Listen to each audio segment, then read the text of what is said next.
Hello, my name is Justin Brown. I'm 37 years old and I have classical Hodgkin's lymphoma. I am in stage 4, which they call advanced. My lymphoma is in my neck, in my chest, and above and below my diaphragm in the pelvis area. It's also in my spleen and in my bone marrow. Only 3% of cases worldwide end up with it in the bone marrow, so I have that and should probably buy some lottery tickets. I did visit Stanford this last Tuesday, and they're not convinced. The world-renowned, best-in-the-world specialists are not convinced that I'm in stage 4. I might be stage 3. They are uncertain that it's actually in my bone marrow, which could be a plus, but it's really just semantics because the way that stage 4 and stage 3 are treated are the exact same. It's just kind of nice to know that some part of my body might not be as infected as the rest. Anyway, I am fortunate that this cancer is one of the curable kinds. The survivability rate at stage 4 is 65%, but the survivability at stage 3, I believe, is 80%. So either way, better than 50-50 odds either way, and so far so good. So we'll run with me being one of those positive numbers.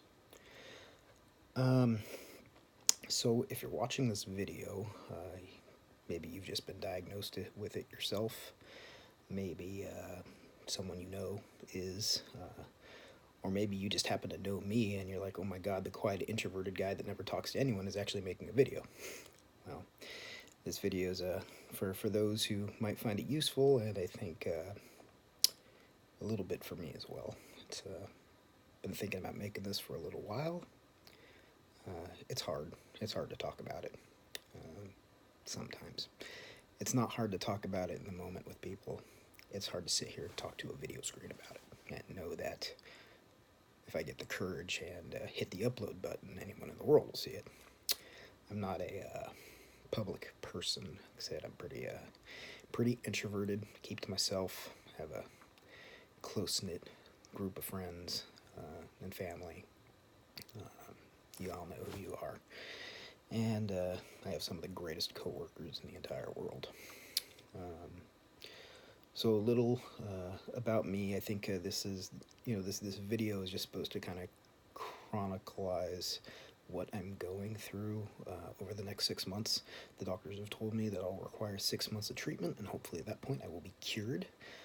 Very thankful to all the doctors who have always used the word curable and not treatable. Including my primary oncologist, who burst into the room when I first met him and said, okay, I know what you got, I know what's wrong with you, and I can cure you. First words out of his mouth. So thanks to him for the immediate dose of confidence. And now we're going through the process. So again, I apologize. I think this first video will be a little longer than the others because I'm going to give the backstory for anyone who's interested, especially those who may have just found out for themselves and how they got themselves into the situation and all that.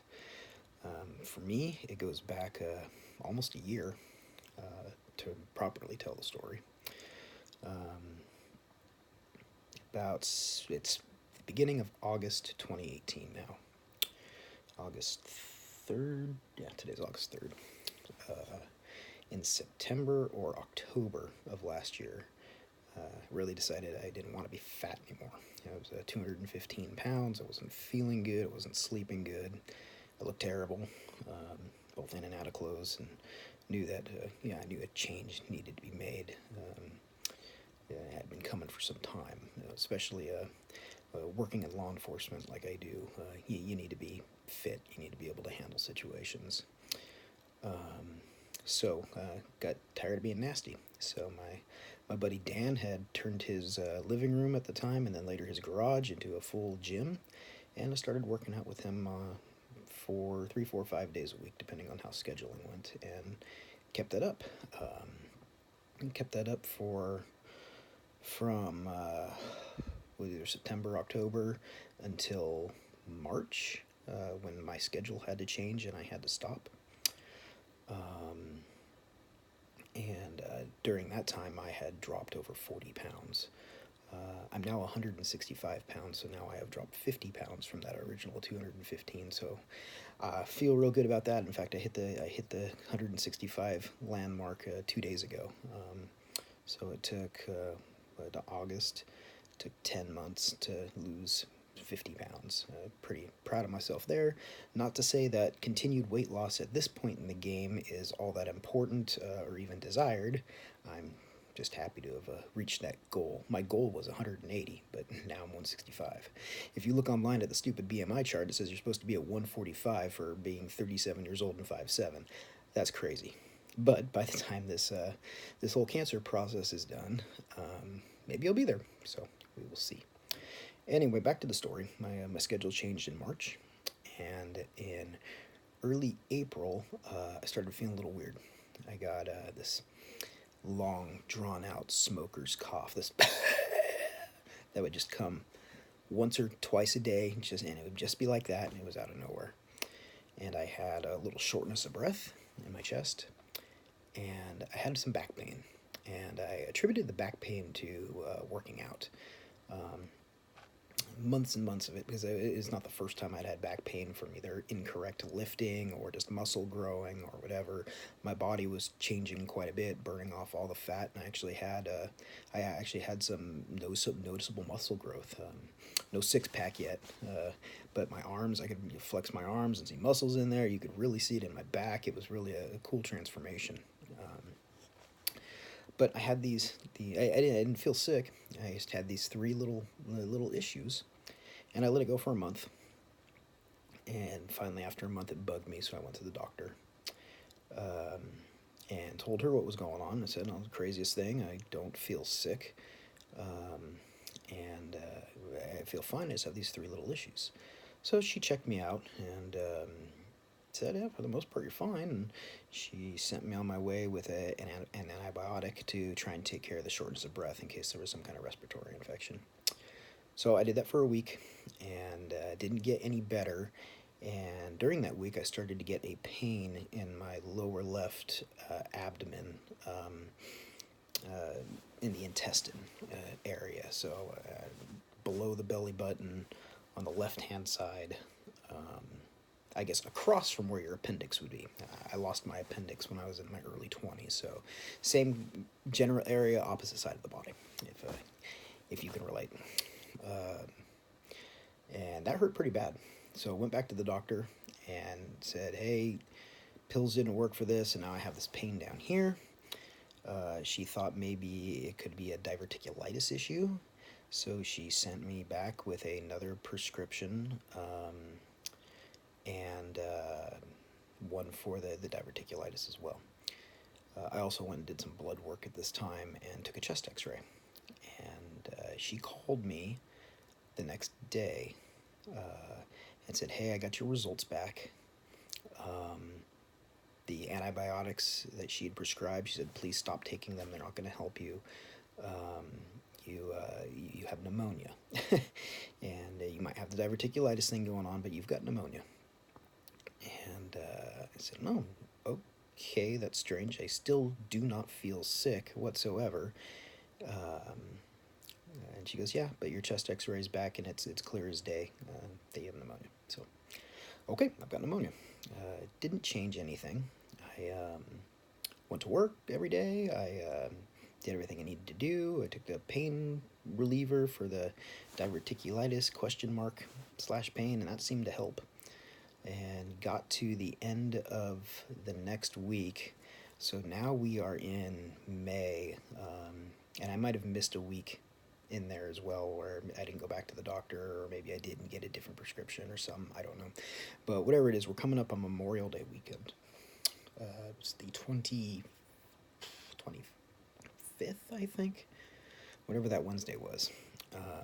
And I woke up, and it was the first day that I didn't feel good and really knew that something was wrong. So went back to the doctor after work, made the appointment while I was at work, saying I didn't, you know what doctor appointments are. They want to see you in 3 or 4 days. But I said, "No, you see me today." So I got brought in as the last appointment of the day, and I went in there. They had me do another chest x-ray before I showed up, and I did. And she got there, and the chest x-ray was even worse. I had at some point done more blood work, and my white blood cell count was really high. And I don't remember exactly when that was now, but that attributed it to it as well. So she said, the pneumonia is worse. Now you're starting to feel bad. You're starting to have some other symptoms. We need to get all these kinds of tests done, CT scans and MRI, X-ray, all this stuff to try and figure out what treatment options are best. I had been given a prescription for Levaquin, which is pretty common for pneumonia, and that hadn't helped at all. But it was, at this point, it was Wednesday. We were coming up on the holiday weekend, and it was going to be difficult to get all of that and get all the results back to the doctor by the time that the weekend hit, and it was a holiday 3-day weekend, and no one would be working. So I was driving home, and she called me while I was driving home, and she says, "Hey, I'm standing here looking at your charts again. I'm talking with my colleague. The other doctor is here, and because of severity in change in your chest x-ray from this week to last week, and all the testing we need you to do, and your blood work." Oh, maybe at this point the blood work had shown up. It hadn't shown up while I was there. She goes, you need to go hospital. You need to get yourself checked in. I'm going to call the hospital and let them know you're coming and send them some paperwork so they'll be ready for you, but you seriously need to go there now. So I said, okay. Went home and discussed it with my wife. Only other time I'd ever been in the hospital before was when my appendix had to come out, and then when I was really young and had to get some stitches in my chin. But other than that, that was my sole hospital experiences for myself. I hadn't been in a hospital since the birth of my youngest, I don't think.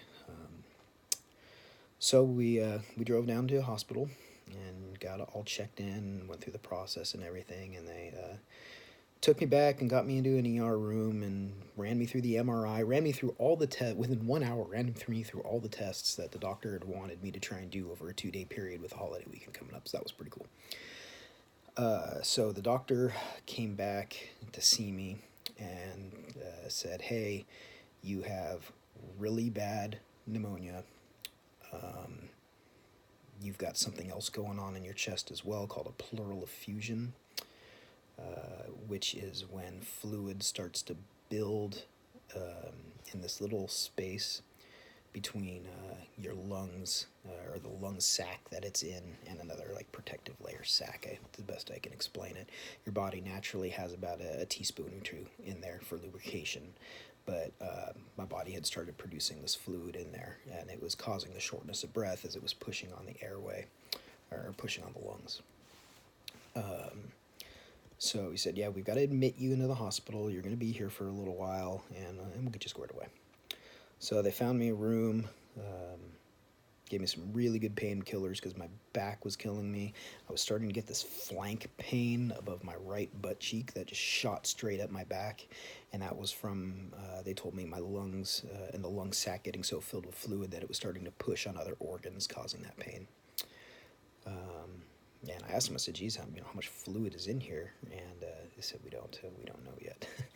So gave me some really good pain meds, doped me up, knocked me out for the night. The next day, doctor came in to see me and said they were going to do what's called a thoracic draining on me. So basically, they took me down into a room. At some point, they had done some other types of CAT scans and MRIs as well, as checking things out or whatever. But they wheeled me down to a room and they bent me over a table and they stuck a needle into my back, in between my ribs, the back part of your ribs, and into the pleural space where the fluid was. And they drained 1.1 liters of greenish yellow nasty fluid out of my back. And it was funny because I was just given a local anesthetic. I was awake for this. They gave me a shot in my back to numb it up, and then they put the needle in and started draining. And so I could hear them talking the whole time, and hearing the doctor go, "Whoa, that's coming out so fast," and like, "Oh, I don't like the look of that," and all these all the stuff that a patient either really wants or really doesn't want to hear. I thought it was kind of funny, but he pulled it out when it was all done. And held up this big old bottle for me. And if you know me and my wife and my family, I'm like, "Hey, go take that to my wife in the waiting room. Let her see it. She's going to want to take a picture." So, of course, he did, and of course she did. Funny stuff about us. But they said, "Hey, give this about a half hour, and you're going to start feeling a lot better." So they wheeled me back, and a half hour later, I didn't feel any better. In fact, 5 hours later, I didn't feel any better, and in some ways I felt worse, especially where it came to like the flank pain. So I was contacted by a surgeon, Dr. Quatley, who is probably the guy who I'm going to attribute to saving my life. He is a thoracic surgeon, and he came to see me and said, "Hey, I've seen your results, and we're going to do some little exploratory surgery on you to find out what's really going on with this pneumonia and everything." And wanted to do what's called a bronchoscopy, where they give me an anesthetic to make me loopy and knock me out, and take this big giant pole with a big tube and stick it down my throat with a camera on it so they can go down into my lung and see what's going on down there. So I said, "All right, do what you need to do." And so the next morning, I should also mention for the hospital stay that it was about this time that the hospital found out what I did for a living. And I mentioned before, it's law enforcement, but it's a very specialized law enforcement. I'm not a beat cop, a police officer, deputy sheriff. I do something else. But they found out what I did and slapped me into quarantine in the hospital so fast it would make your head spin. Every person that came around me in a full gown and mask, and they had to put me in a special room where you had to go through 2 doors to get into it. It was like I had the plague. While they were testing me to see if I had the plague or any other disease known on the planet, from tuberculosis to malarian flu to, Honduran scabies. I don't know, make up whatever name that you want. They basically had to test me for everything in the existence that could be a contaminant to the U.S. population and all this stuff. I spent 9 days in quarantine. I didn't tell you how long this hospital stay was. The hospital stay was 13 days. But being in quarantine caused some problems for surgeries and stuff, so they ended up having to haul all the surgical equipment into my room and doing the surgeries and stuff there. So that's what they did, at least for the bronchoscopy. And during the bronchoscopy, I had discussed with them that anesthesia and I are not good friends. You have to give me more of it to get the desired result. I had woken up during my appendix surgery, to the surprise of all of them, and they had to knock me back out. I woke up when my wisdom teeth came out, and they had to knock me back out. There was one other thing I needed anesthesia for. I can't remember what it was, but ultimately, no one listens to me when I say the anesthesia doesn't do its job, and you gotta watch it, including this time. So they found that they got ready to do the procedure, and they had started pumping the stuff into me, and the doctor starts asking me, "Hey, you feeling anything?" And I'm like, "No." He's like, "Really?" And he looks at the bottle, and he looks at the anesthesiologist, and they give me another dose, and he's like, "You feeling anything?" And I'm like, "No." And then they gave me a third dose, and that put me out. However, it changed my blood pressure, and it changed this particular anesthesia for bronchoscopy isn't like a full surgery. I was still supposed to be somewhat conscious, I guess. I wasn't at this point. I was out, but I guess I started fighting with them, and it wouldn't let them do the procedure, and they had to hold me down. And this is all stuff that they told. They told my family, because I was still unconscious after all this. They said, "Yeah, well, I can attest to the fact that he needs more anesthesia, and this and this and this happened." But anyway, that's besides the point. We get to the procedure and found that my right lung had collapsed partially. There was still somehow tons and tons and tons of fluid in the pleural space. But most disturbingly at that point was he found a mass in my chest and took a look and said, "Uh-oh, what's that?" Or I should say he saw an enlarged lymph node, and then he saw a very large mass next to it. Further testing and stuff that happened later down the line, they found that that mass is about the size of a golf ball, and they cannot remove it. Or at least the second surgeon gave a big, you don't want that to come out, was the explanation I got from modern medicine. So he told me, he goes, "Look, this is what's going on. You've still got the pneumonia. You've got a half collapsed lung that we need to fix. You've got this mass and this huge lymph node that we need to check out and biopsy. And we still got to get you cleared from quarantine." Clearing from quarantine wasn't just running blood. They had to take 3 different specific kind of samples from me. One of them was from the thoracic draining, was okay. One of them happened during a follow-up surgery several days later, and then one of them happened at the end where I had to cough some mucus into a cup, which was extremely painful to do at that given circumstance. And that's what cleared me from quarantine on like day 12 of my hospital stay. So the surgeon told me, Dr. Quadley told me, you need to have these things done, and unfortunately this hospital is not equipped to do it. So they transferred me to another local hospital about a half hour away. Same, provider, and same, it's Mercy, Dignity Health if you're from the local area. They talked to the surgeon there, Dr. Williams, and briefed him on my case, and he was going to come and see me to discuss surgery options and all that. So they securely transported me in my quarantine state between hospitals. I think that was on Memorial Day, if not the day after. It was a Monday, so Memorial Day observed. And I ended up in a beautiful room, all to myself, really big, with big TV and couches and chairs and plenty of people to come and visit and space to stay and hang out. And besides the loneliness of being in quarantine, it was really nice. Anyway, met with the new doctor there. They started setting me up with some other CT tests and X-ray stuff to see if there's any improvement or anything. And it showed that the leader that they drained out of me was good, but there was still plenty more in there. But luckily, they did a picture of me lying on my side, which I still, at this point, I could barely breathe. Half a collapsed lung. One good lung, they had me on oxygen all the time, but anytime they took me out of my room, I had to wear a mask, and I could barely breathe through that mask. And in fact, when they got into rooms and I was by myself, I was pulling that thing off because it was the only way I could get any air. But they took an X-ray picture of me lying on my side, and that showed that the fluid was, moving like water. It wasn't just stuck like glue, which was a good sign.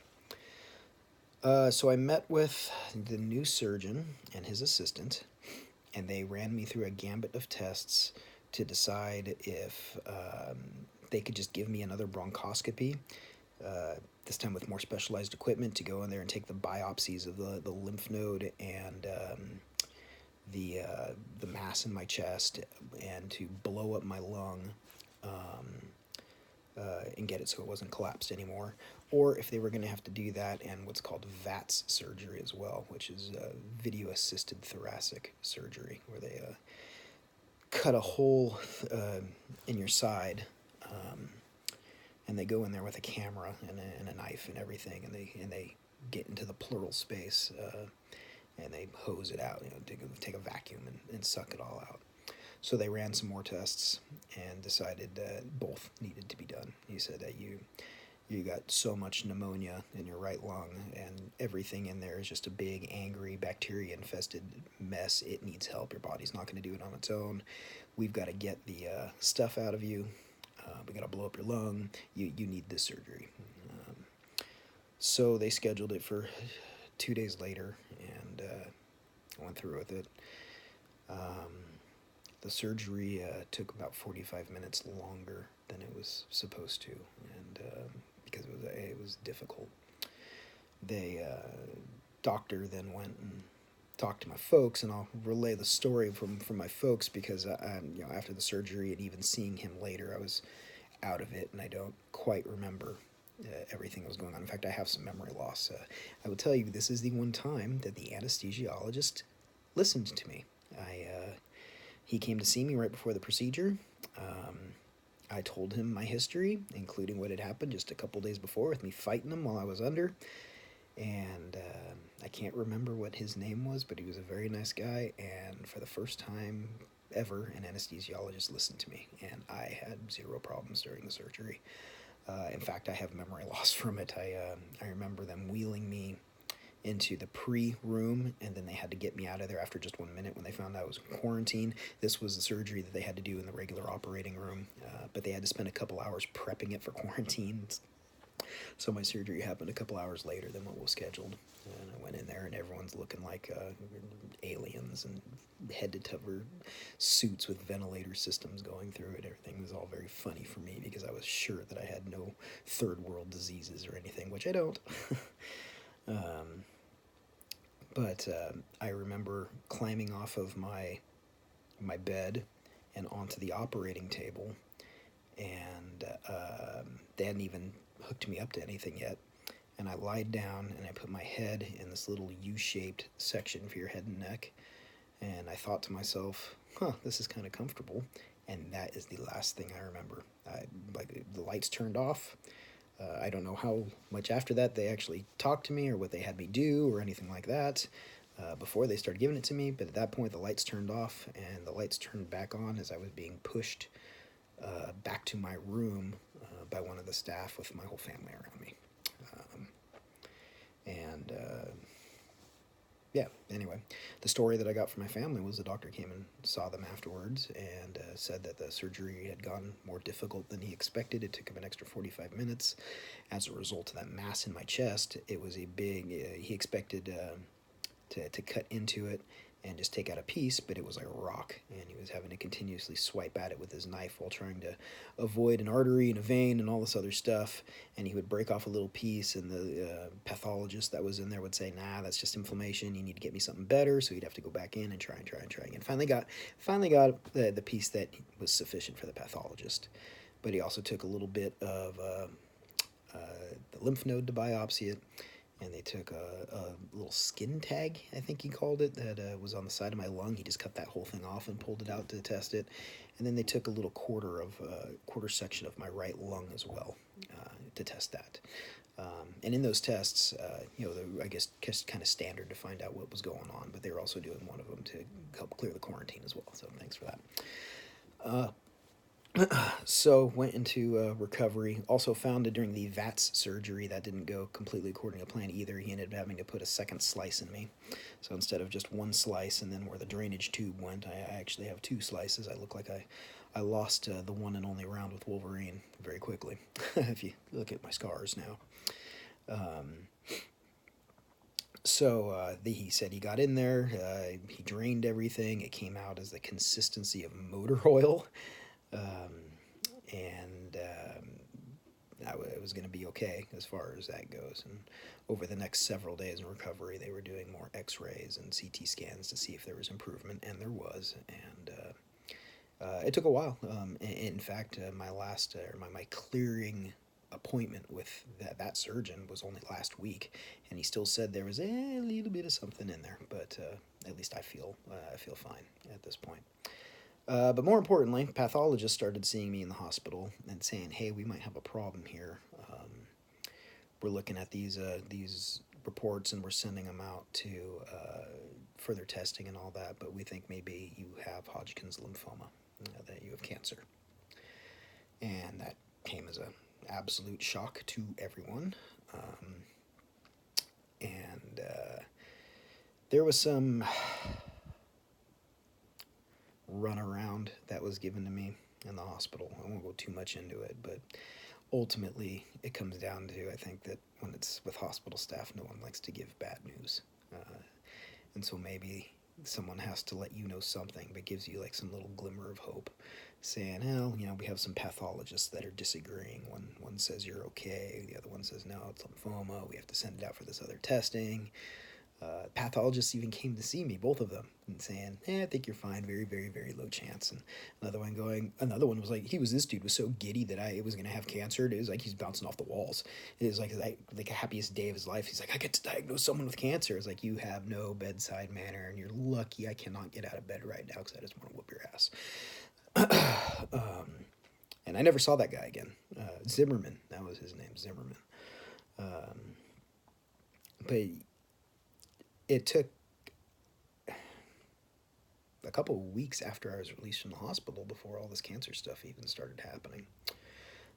So I lived in the fear of do or I don't I for several weeks, while they did some testing and got lab results and continued to send me for some other stuff. So finally, oncologist's office called me after I had gotten out of the hospital. I should mention that there could not have been a worse time to be in the hospital. I missed all my kids' graduations. One kid graduated high school, one graduated junior high, the other graduated preschool. And I was stuck in a hospital bed for all three of them. I was pretty miserable. But finally got out, was recovering at home, and got the call from the oncologist's office saying, "Come on down." So my wife and I did. Doctor came pounding into the room, like I mentioned before, saying, "I know what's wrong with you and I can cure you," and started going into lymphoma and telling me a little bit about it here and there, and said that hopefully in 6 months I'll be good to go. So we said, all right. His important thing, as he said, is we got work to do. And I said, let's get to work. So we started discussing treatment options. And for 40 years, the chemotherapy cocktail they've used is called ABVD. ABVD. Each one's a letter for whatever it is. However, the B in it, which is bleomycin, now has an alternate called brentuximab. Instead of calling it ABVB with a new B, I guess they're starting to refer to it as AAVB because the brand name of the brentuximab starts with an A. It's Astaveris, or I don't know. I've got it somewhere, but it's not readily available to me. So he started going over the fact that it was FDA approved only back in March of this year. They had just finished a 700-person clinical trial where it showed 10 to 30% increase in effectiveness and longevity in life. And with the standard regimen of ABVD, you had a 30% chance of the cancer returning within a 10-year period after you'd been cured. This new B, brentuximab, was supposed to take care of that, so it never returned. So the idea was to maybe start me on that, with it being a very brand new medicine, with the caution that the side effects would be worse than the regular ABVD. So he wanted us to think about it and mull it over. He gave us some stuff to research, and then there's always the internet. And let me tell you this: when I was thought about starting this video, and I guess I'll probably put a disclaimer on it. Should I get that courage, hit the upload button. To if you want to skip out on the backstory and stuff, skip to the about 33-minute mark, since we're actually getting into it now. But the internet is a toilet. That is the best way I can describe it. You can find on it all the information you want to scare the living crap out of you, and you can find all the information you want to make this seem like it's not a big deal whatsoever. I think the main reason I'm making this video is just for those who really want to know what it's like to go through it. So it's not a researcher that's doing it. It's not someone in the medical field. It's just an average guy who's in a shitty situation. and has to get through it. So hopefully this helps you guys as much as it helps me to reflect back on it later. So we left to the doctor's office. I should also say that he had to take all my work that had been done to what's called a tumor board, which is a bunch of other doctors and oncologists where everyone looks at everything and agrees with the treatment program as well. But in the meantime, I had to go do a bunch of stuff. The guy go do some blood work where I swear they took half the blood out of my body. There were so many vials of blood. I had never seen that much blood come out of my body. It was unbelievable, where they were testing me for all kinds of stuff. And this is just to make sure that my body was safe enough to handle the chemotherapy. They also scheduled me for what's called a MAGU test, where they pumped some radioactivity into my blood and then fed it to me and then looked at my heart under almost like a CT thing. Painless. You just lied there. You didn't feel anything. They did some kind of lung test on me where they put me in a machine and they basically just either breathe in or breathe out or held my breath or pushed out as hard as I could for like an hour while he ran these tests. And then they installed a port catheter in my chest. I don't know if you can see it. Try and move this camera here a little bit. You can see the scar from it. Little ports right here, right under my skin. It feels like a, well, it's a heart-shaped, but it kind of feels like a really big piece of buckshot. And that is how they give me the chemotherapy. They put a needle right in through this thing. There is a tube that goes here above my collarbone. I can feel it, and then it goes down underneath and connects to a giant vein that goes directly into my heart. When they pump the medicine in, it immediately goes right into my heart and is dispersed and does what it needs to do. So got all of that stuff done, then went back to see the oncologist again. He told me that he had gone to the tumor board, and unfortunately only one other oncologist there agreed with him to do the brentuximab. Everybody else just said give him the regular regimen. But since he had told me that I am in advanced stage 4, that the brentuximab still might be the better option, and that he was torn on which way to go.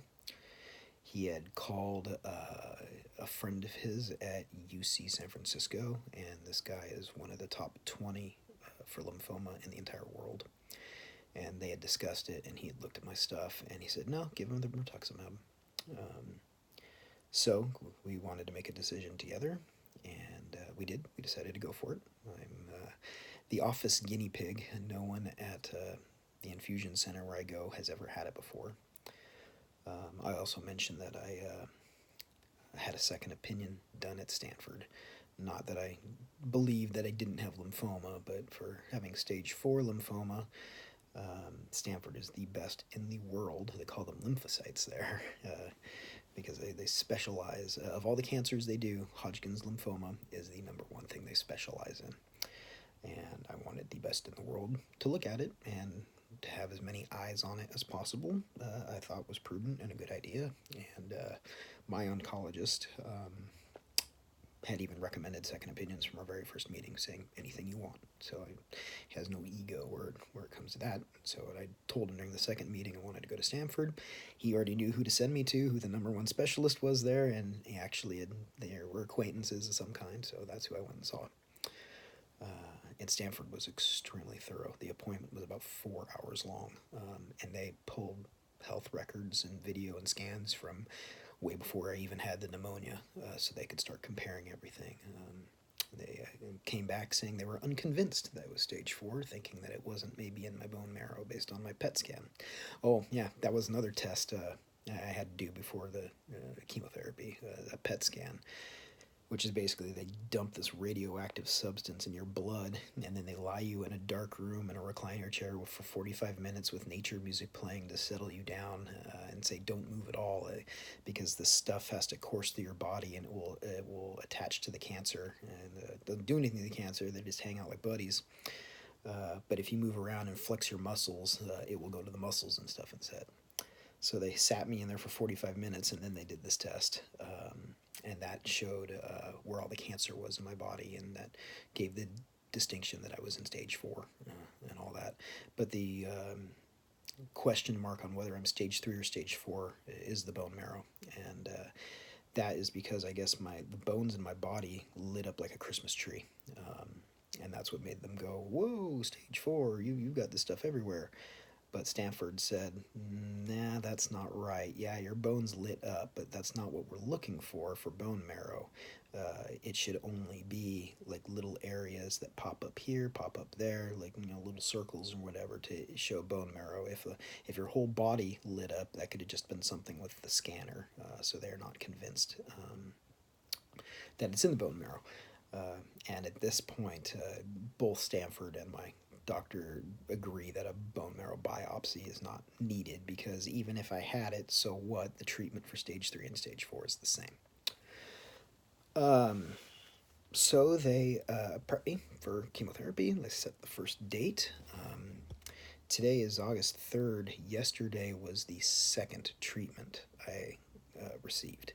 So 2 treatments, or I have 1 treatment every 14 days, 1 every 2 weeks, and 2 treatments equals 1 cycle.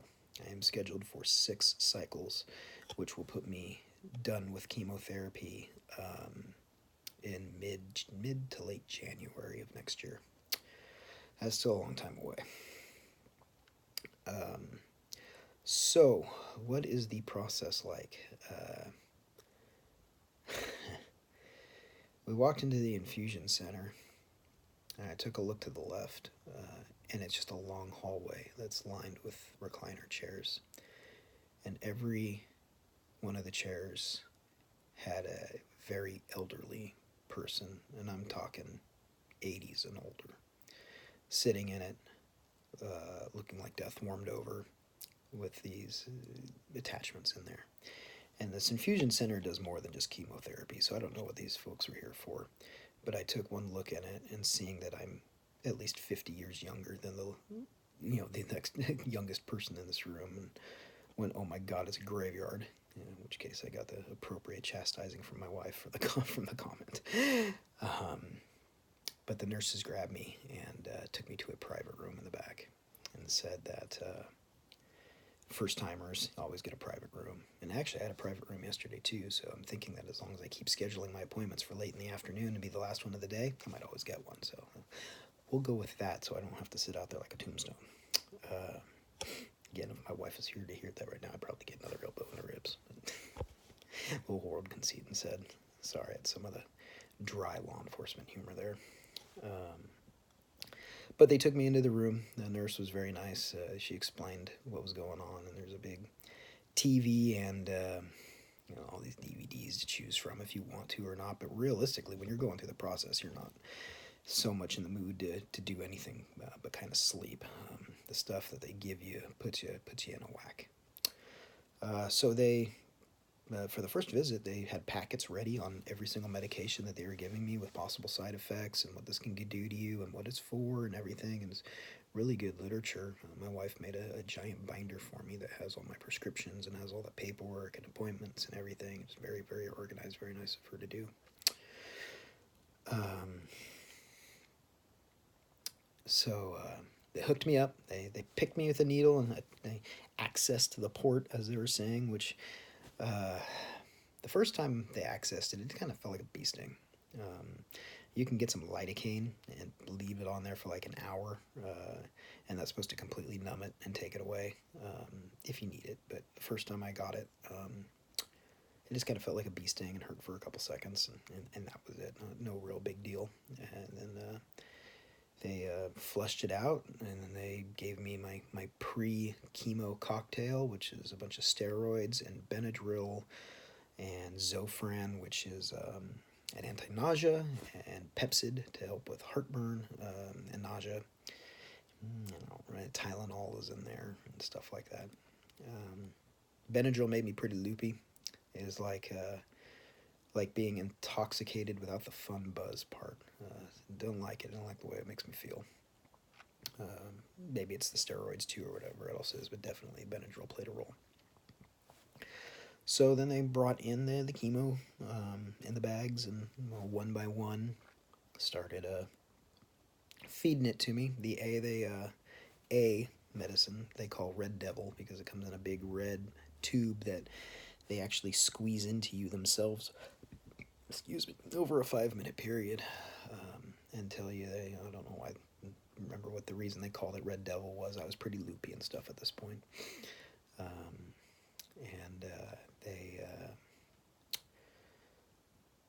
told me my pee was going to be red for a couple days if need be. I only noticed that it was the very first time I went and never was again. So I guess I got to get it all flushed out of my system on the first go. And then they gave me the rest of the medicines, and that was it. We got there at, I think the appointment was at 1:30, and we left at about 5 or 5:30 with everything done. I left and or I should say I did sleep through a good portion of it, or I was in that place in between sleep and awake where I could hear the nurse conversing with my wife. And every time they give you a new medicine, they want you to say your date of birth. But I was so out of it that my wife was doing it for me. We got done, and I felt okay. My stomach felt a little bit weird. I say I don't like the way I felt. I just felt kind of generally crummy. Wasn't looking forward to the drive home. Was glad I wasn't driving. And I got home. I think I ate dinner. I don't remember really what I had. But then I went to bed, and I slept for 7 hours straight. And that 7 hours of sleep I got was the last stretch of good 7 hours that I got for several days. The next morning, I woke up. I had a little bit of a headache. I still felt generally crummy.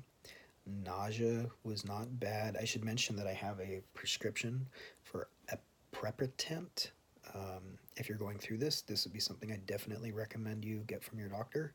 Aprepitant is a 3-pill prescription. You take the first pill an hour before your chemotherapy session, and then you take the second pill the next morning, and the third pill the morning after that.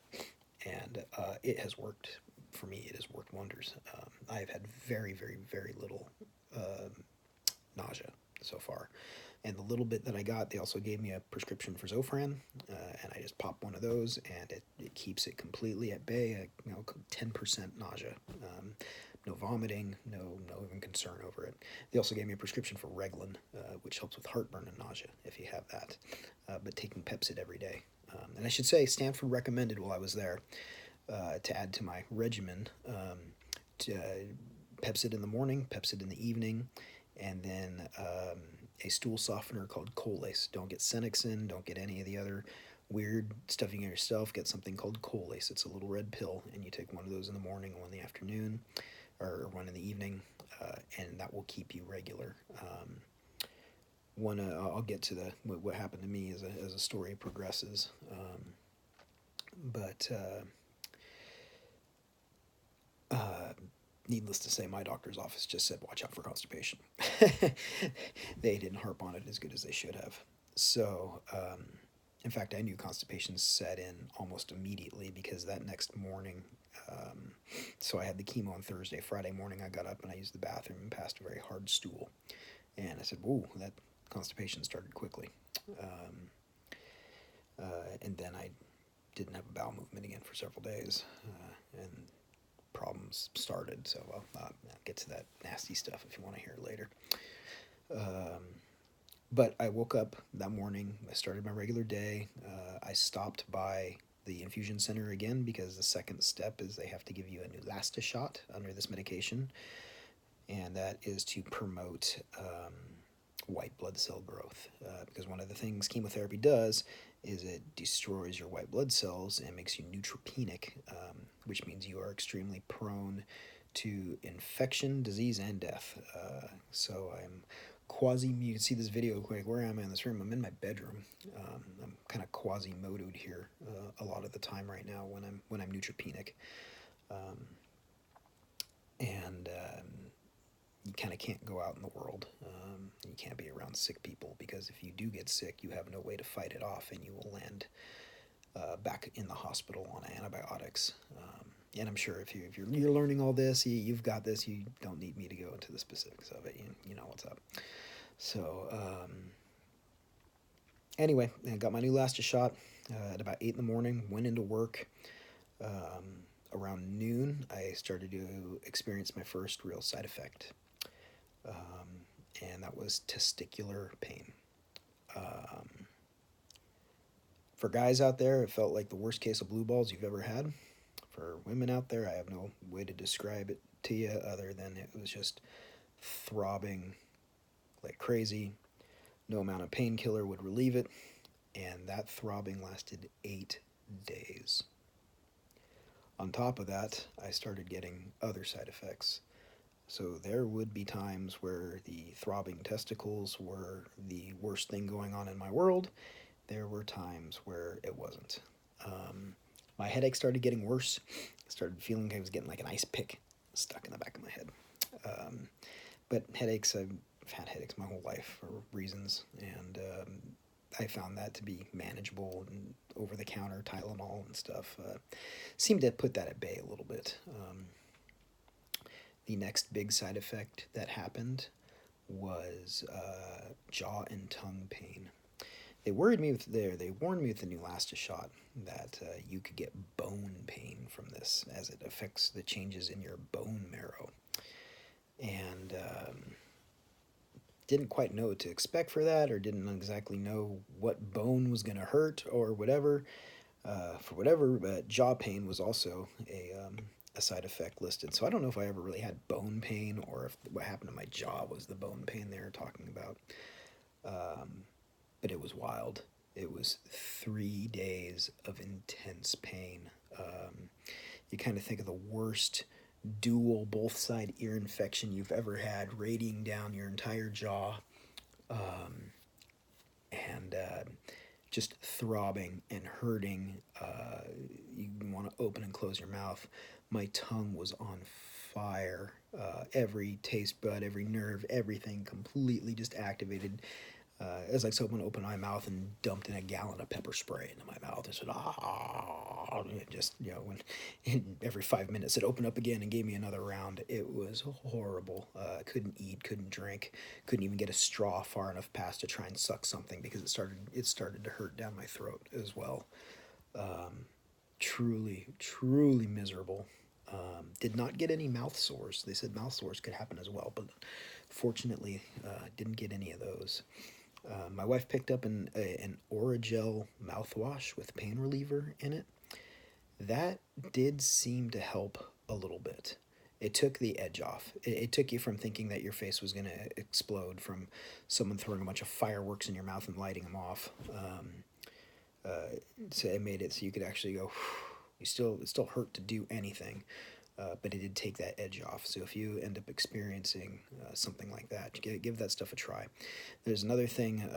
It's a prescription for a lidocaine mouthwash that will not help with the throbbing jaw pain in the tongue.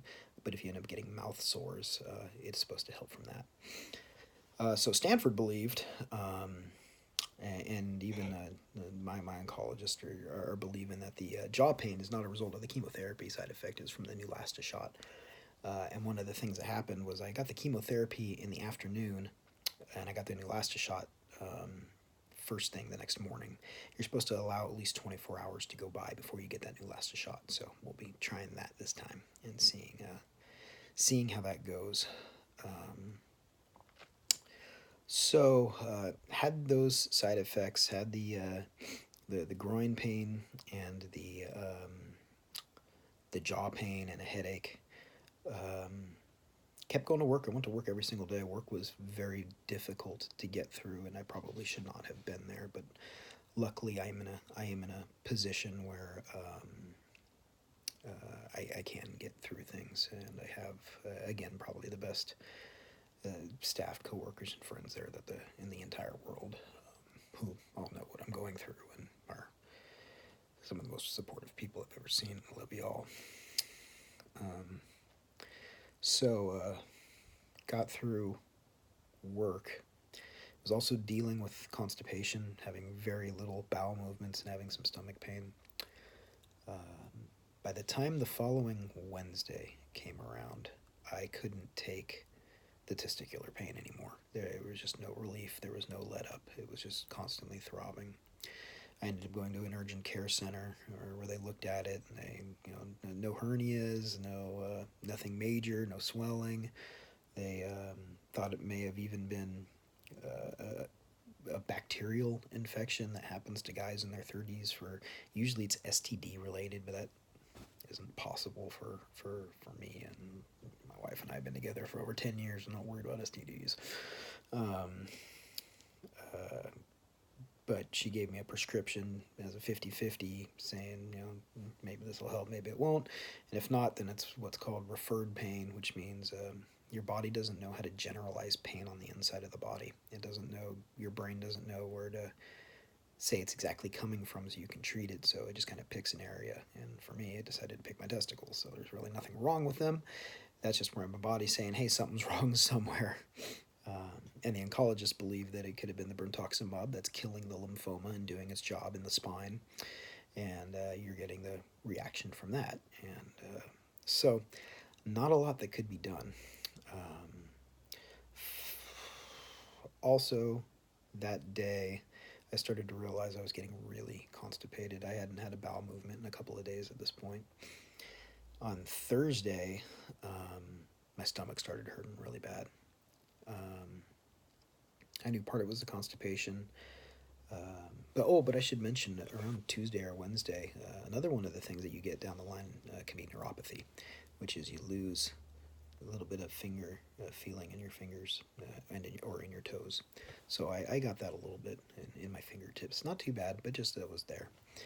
But that plays into how Thursday went when all of a sudden my stomach lit up on fire. The chemotherapy is destroying your stomach lining, killing all the cells. You have lots of fast-growing cells in there. And so my stomach just started hurting and hurting and hurting and hurting. And it was like snakes crawling through them. And it was extremely, extremely painful.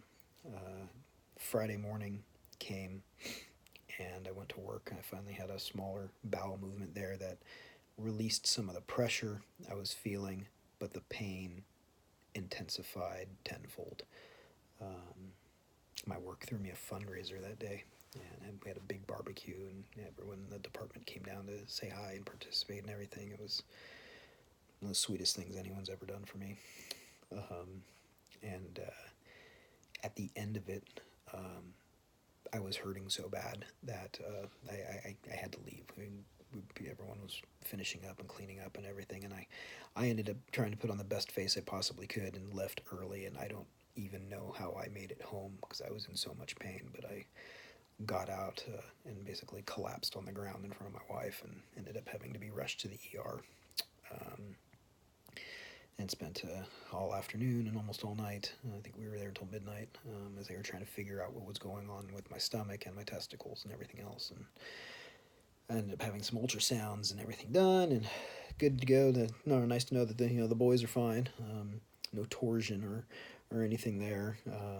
And again, they think it's a side effect from the chemo and referred pain or whatever it is. And just unfortunately, body said, hey, this is what we can, instead of making your elbow hurt, we're going to make your nuts hurt. So maybe next round of chemo, I'll get a little luckier somewhere else. But they also decided that in the ER, which I've also learned is the ER is the worst place to go for chemo stuff. They just don't know. They admit it, but they're not versed in it. And so they have to get oncologists involved. Long story short, they doped me up with some fentanyl. In fact, they gave me 2 doses of fentanyl, and that only took care of about 85% of the pain. I still could feel some of the snakes crawling in my belly.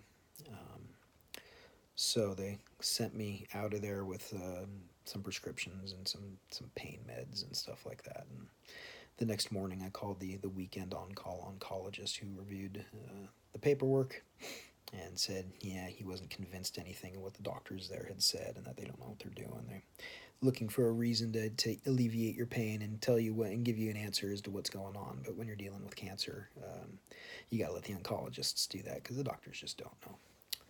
So he disagreed with it. He thinks that the stomach pain is neurological. It's a part of the neuropathy, and it's just the nerve endings in your stomach that are lit up on fire.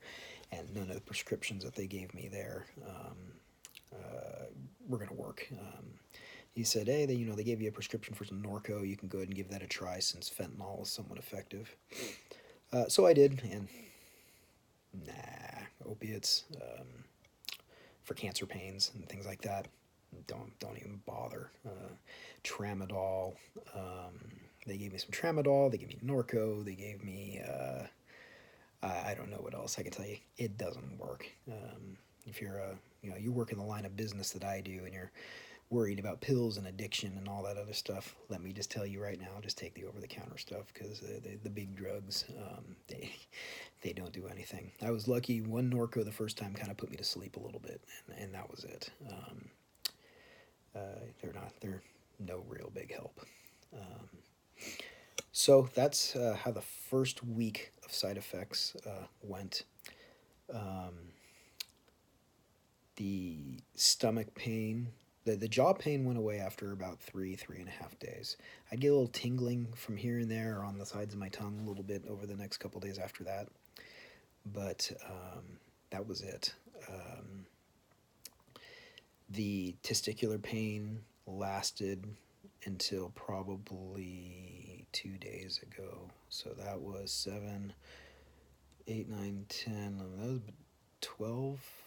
12 days of testicular pain. Now I feel okay. I feel a little twinge in my right testicle. The right one always hurt more than the left one for whatever reason. But it's better now. The stomach pain persisted all the way through my appointment at Stanford. And I said Stanford was extraordinarily thorough. And the doctor there had given me a full exam and said, well, I do think what you're going through might be a combination of things. It could be the neurological thing. She goes, but I'm pushing on your stomach, and you are so impacted with stool that it could also be a huge contributing factor. So we spent an hour going over what to do about that, because I'd been taking stool softeners every single day, and they weren't doing it. And they gave me all these options of other over-the-counter ideas, in which my loving wife went and bought them all, so we could figure out what needed to be done. I ultimately opted for the big gun with the magnesium citrate, which is the highest thing you can get before a prescription. And if you've never taken that before, it's cancel your plans. I'll say that. Cancel your plans. So I drank a bottle of that, and I had used it one time before, maybe 10 years prior, and within a half hour, you spend the next 3 days sitting on the toilet pretty much. You just can't get up, because it just completely liquefies everything and drains it out of you. But for me, taking it this time, an hour later, nothing had happened. And so I started getting a little worried. I felt some pain, some different stuff, some movement in my stomach. Ended up going to bed.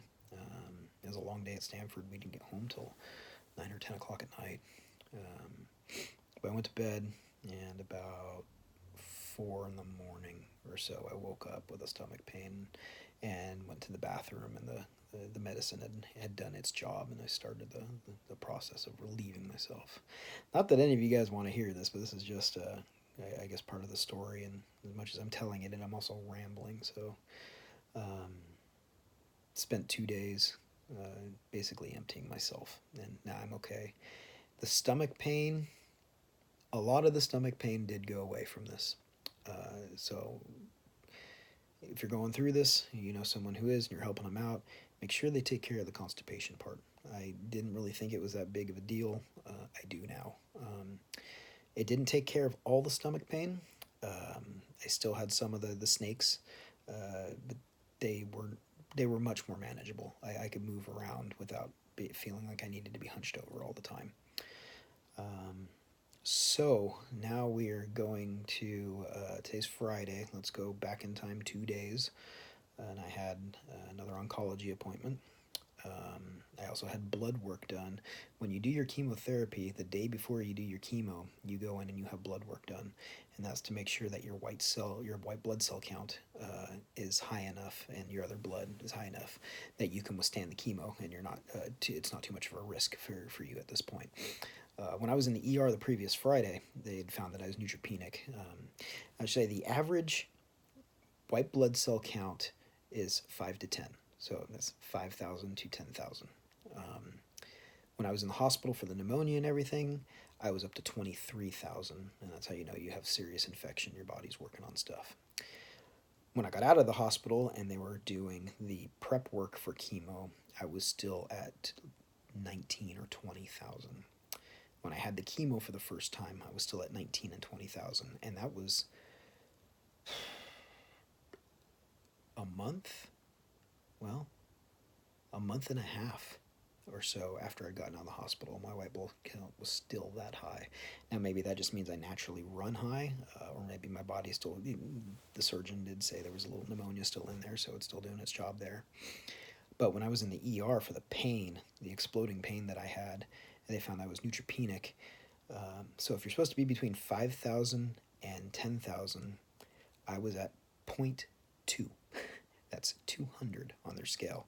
Supposed to be between 5 and 10,000, I'm at 200.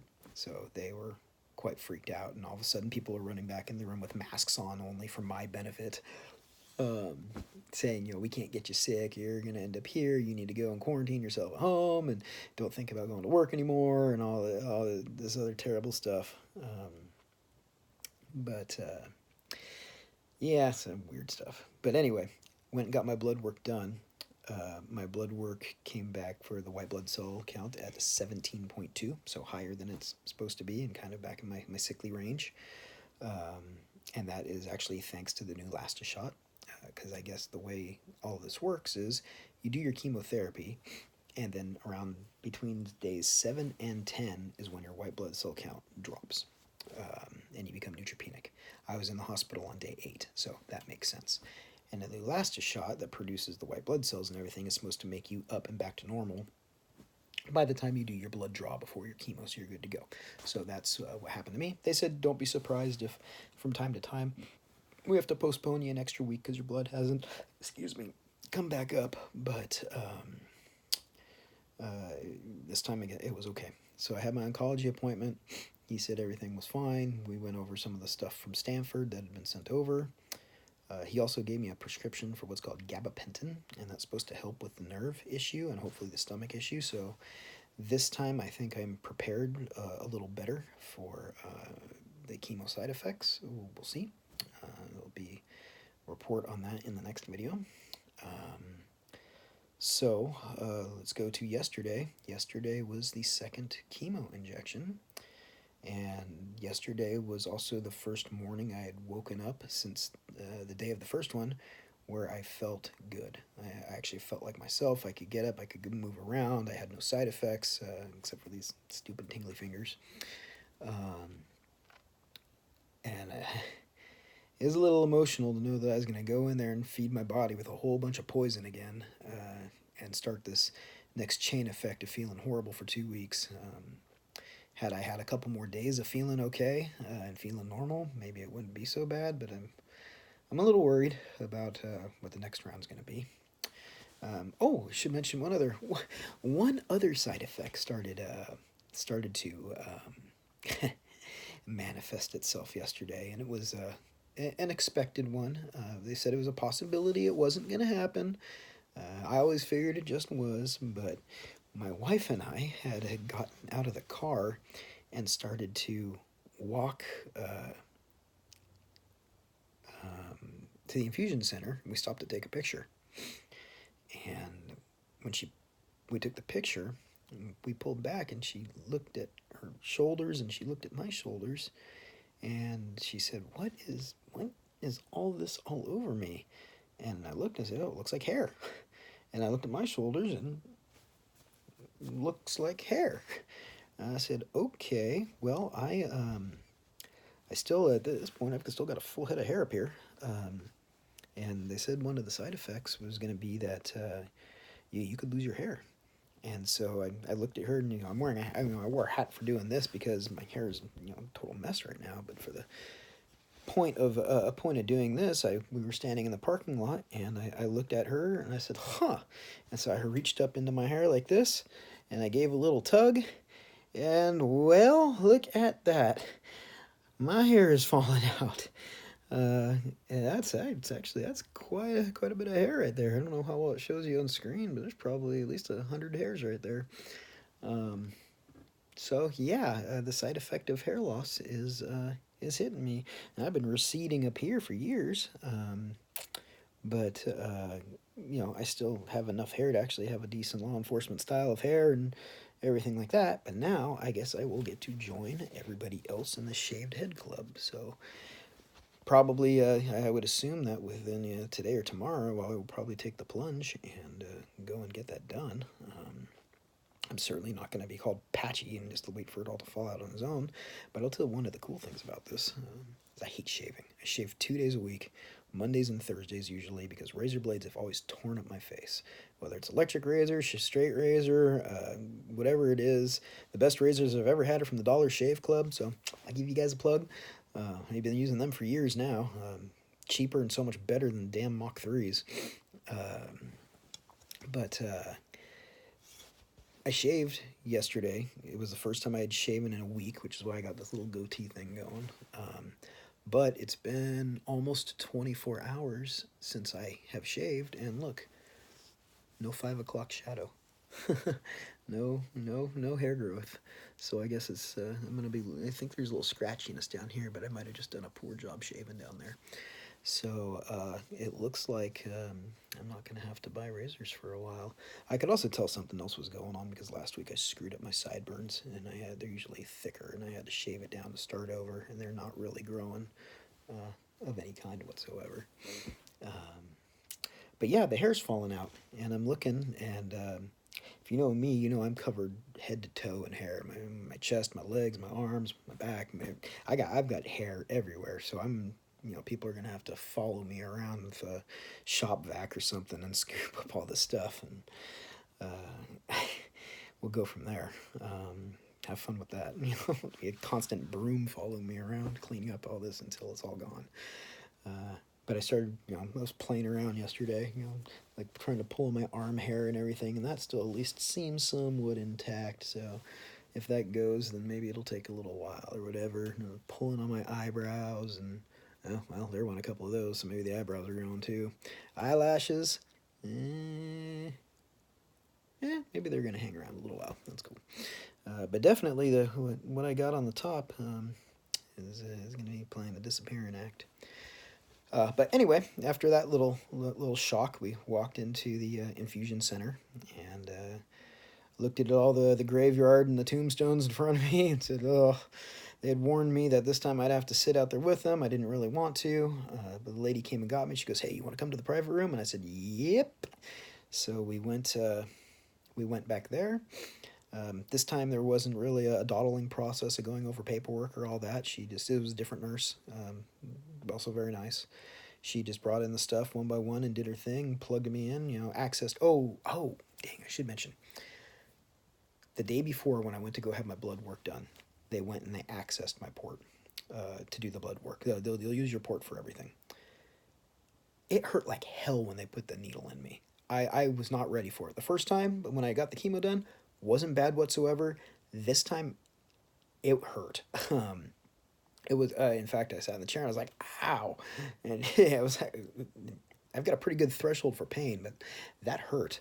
And so you can get, try to get it as prescription. If not, you can do it over the counter. It's less, but you can get a gel lidocaine prescription.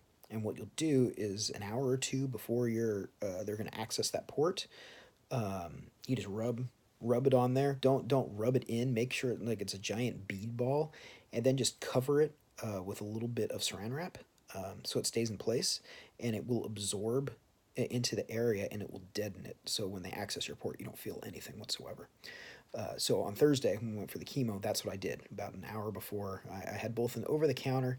The over-the-counter didn't it liked to move around. It was too liquidy, so I actually have some of the prescription stuff, and I put that on there. And if you can do 2 hours with it on there, it's better. I only had it on for about an hour, but when they accessed the port this time, I barely felt anything. I did feel it. It just felt like a bee sting, like the first time again, but it didn't hurt nearly as bad as the day before. And they explained to me that the more that they access the port in this area here, the more times they do it, the more susceptible you are to it hurting a little more every time. So just some food for thought for you. I would think it'd go the other way around, where eventually you just end up killing all the nerves and never feel anything all over again. But for now, I'll try and use that stuff to do it. So they fed me my dose of chemo and my pre-meds and everything. I slept through a good portion of it. I was in between sleep and awake for a good portion of it. I could hear a lot of conversation between my wife and the nurse, but I couldn't tell you what they were saying at this point. We got through it. We left at about 4:30. I left feeling the same way. General crumminess. I don't like the Benadryl and the steroids and stuff. It just makes me feel weird. It just makes me feel weird. It makes me feel crummy. It makes me glad I wasn't driving, not looking forward to the drive home. My stomach felt a little, not quite queasy, but just kind of like you're coming down with something, and you don't know what it's going to be yet. So, got home, basically crawled myself into bed and didn't move again. I slept for, the first time I did this, the first chemo session, I went home, I slept for 7 hours. This time I slept for maybe an hour, hour and a half at the most. I woke up still feeling kind of crummy, kind of feeling a little hungry, not sure what was going on with the quease part. So had some bland, just white rice for dinner, throwing just like a little bit of lemon pepper for flavor. That seemed to help a little bit. I did take another Zofran. See, they had doped me up with the Zofran at about 1:30 through the IV. This was probably 7 or 8 o'clock no, I guess it had to be later than that. 9 o'clock at night maybe. Yeah, I took the Zofran. Have a little bit of a headache that has come on and has gone from just kind of barely there, making itself known, to being a little stronger, to going back to just being barely there. I did not fall back asleep until 1:30 in the morning. That's probably the steroids that they gave me, but I took one of the gabapentins and lorazepam, and both of those are sedatives. Well, the gabapentins for this, but it's supposed to make you super tired. Had one this morning as part of my pills, though, and I don't feel very tired, so maybe I'm not getting hit with that too much right now. But even took the lorazepam, usually puts me right out. And it didn't, so it was fighting with the steroids and all that. So I was up till 1:30 this morning, and just kind of felt a little weird and just tired and couldn't get to sleep. But finally did, and slept until 6:30. And right now I actually feel okay for the most part. The headache is a little bit there, a little bit. The no real other side effects to report right now. My stomach feels still kind of a little from everything they put in me yesterday. But for this point, I would say that I'm probably feeling the best that I am going to feel for the next 2 weeks, and the side effects will come. And I've got this journal here now. It's recommended by my dad's friend who had a husband went through it, and they started a journal for everything that you do when the side effects kick in, how long they last, where they are, pain level, all that other stuff, what foods you're taking, when the side effects start to wear off, what meds you've taken. That way, when you get the next dose of chemo, you can kind of be prepared for what your body does and for how long something's going to last and what you got to get through. Unless your body does something different every time, and in which case, well, you're just kind of spinning the wheel of misfortune and seeing which one you're going to land on at that given time. So, but we'll see. It'll be interesting to see. I think that's probably all I've got for now. I don't know if there's anything else pertinent that I need to add. Today I will go and get that new Neulasta shot again. I'm going to do it as close to 24 hours or later as possible this time. And part of the reason they said that is that if you do the new Neulasta shot early, it immediately goes to work and starts building these new white blood cells. However, at this point, the chemo is still raging through your body, and it's killing all the cells it comes in contact with. So all the cells that the new Neulasta is creating, the chemo is just going and automatically killing, and you're basically doing the shot for nothing and getting the side effects for nothing. But if you wait that 24-hour period or a little longer, then at that point the chemo, it's still in your body. Chemo stays in your body for a couple of days until you pee it all out or sweat it all out. But after that 24 hours, it's pretty safe to get that shot, and so it can actually do what it needs to do. So we will see if I'm going to get that shot, and probably around 3:30 or 4 today, and we'll see what it does. I think I'm forgetting something, but I don't know what it is. It looks like I've talked here for an hour and 20 minutes, which is unheard of if you know me. I'm always the quiet guy in the back of the room waiting for someone to kind of come and talk to me, versus being the one that is open and outgoing and extroverted, which I'm certainly not. But for a first video, I think I've done pretty well for myself. I didn't expect it to be this long. And again, I will. This isn't easy for me. There's a lot of emotions involved in this, and I'm not an emotional guy.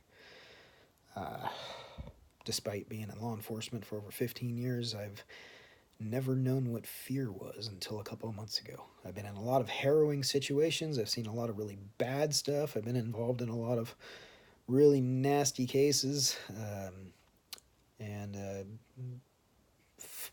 fights and chases and all the stuff that gets your heart going and your adrenaline going, but I've never known fear until a couple months ago, and it's not fun, and it's emotional. I learned that I know how to cry, and I have done a lot of it. I even teared up a couple times during this, which in my typical emotionless robot life is unheard of. Now it's just a part of who I am that I can't wait to get rid of, but I think my wife likes seeing that side of me. Anyway, I'll probably do the next update in a week, I guess. We'll see how a week of side effects are treating me, and we'll see either that I'm doing okay, or I'm completely miserable, or maybe I'm talking like this because my jaw hurts too much, or whatever it might be. I'll probably have less hair. And then, maybe this will just be a weekly thing, if I'm not sick and I can. If not, I'll just try and do it whenever I'm on days that I'm feeling good and try and give a recap from there. Anyway, for whatever reason you're watching this, I hope this is helpful to you. Again, sorry for, you probably the 30-minute and on mark is probably what you were most interested in, but again, this is also for me, probably something I need to do. It's something that's not easy for me to do. So, anyway, until next time, make sure when you go to chemo, you get yourself a chemosabi. Make sure you have a buddy with you that has a charged phone or a charged iPad, because they're there for your support. But there's gonna be times where you're probably unconscious and they're gonna be bored. So make sure that they're taken care of, because they're taking care of you. All right, guys. Catch you later.